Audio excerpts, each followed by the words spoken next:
So recently, a New York Times columnist, Peter Sims, wrote a really compelling piece about the critical role of mistakes in innovation and design thinking. And he analysed the differences between more and less successful entrepreneurs. And he found that the successful ones basically make more mistakes. And they learn from those mistakes, and that learning set them on the path to huge success.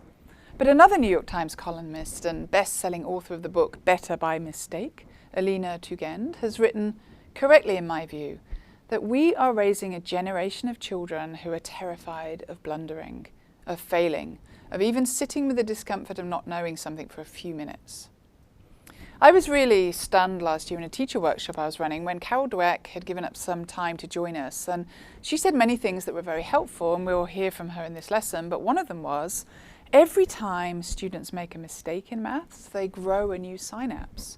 And that really hit me as very important. So what we're finding from research is that when students make a mistake, and I'm thinking of this as a kind of core mistake, not an error such as a numerical slip, but when they make a mistake about an idea in maths, two sparks happen. First when they make the mistake, and then again when they think about the mistake. And that brain growth that comes from those sparks in the brain doesn't happen when people get work correct.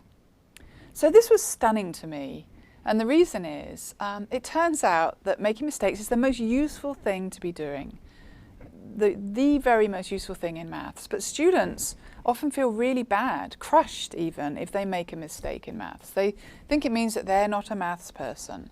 But it turns out it's really the most useful thing they can be doing.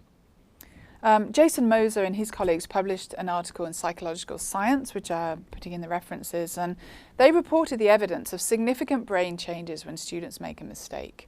They also found that the brain growth that happens was different, greater in growth mindset individuals than in fixed mindset individuals. So again, the greater response of the growth mindset people and the brain growth they showed that they were more aware of mistakes with a greater reaction and greater accuracy afterwards. It's really amazing, and that paper's in the reference section. So that evidence points to two things for me. The new science of the brain showing us that brains actually change when people make a mistake. And again, the importance of a growth mindset, as it was the growth mindset people's brains who grew the most. So we're going to talk more about this new evidence and what it means for maths learning. But before we do that, I want to stop here and ask you a question. And that is, what is your reaction to the information on mistakes that I've given you so far? Because I think it's pretty big. So I'm going to ask you to write a paragraph at least and submit that, and then you will get somebody else's paragraph. So this will be a kind of peer assessment. And you'll be asked to give them a comment on their submission, and you'll get a comment on yours.